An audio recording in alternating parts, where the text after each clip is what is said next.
السلام علیکم ورحمۃ اللہ۔ رسول اللہ صلی اللہ علیہ وسلم نے ایک بار وضو کے بعد موزہ پہننے کا قصد فرمایا، لیکن دیکھا کہ اچانک آپ صلی اللہ علیہ وسلم کا موزہ ایک عقاب اڑا کر لے گیا۔ آپ صلی اللہ علیہ وسلم یہ ماجرا دیکھ کے حیران ہوئے۔ تھوڑے ہی وقفے کے بعد آپ صلی اللہ علیہ وسلم نے دیکھا کہ عقاب نے موزہ کا منہ زمین کی طرف کیا، جس سے ایک سیاہ سانپ گرا۔ اس عمل کے بعد عقاب نے موزہ رسول خدا صلی اللہ علیہ وسلم کی خدمت میں پیش کر کے عرض کیا، یا رسول اللہ صلی اللہ علیہ وسلم، میں نے اسی ضرورت سے گستاخی کی تھی کہ اس کے اندر سانپ گھسا ہوا تھا۔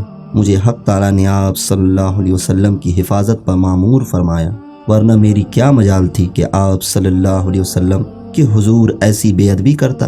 حضور صلی اللہ علیہ وسلم نے اللہ عز و جل کا شکریہ ادا کیا اور فرمایا، ہم نے جس حادثہ کو باعث صدمہ سمجھا وہ دراصل وفا اور باعث رحمت تھا۔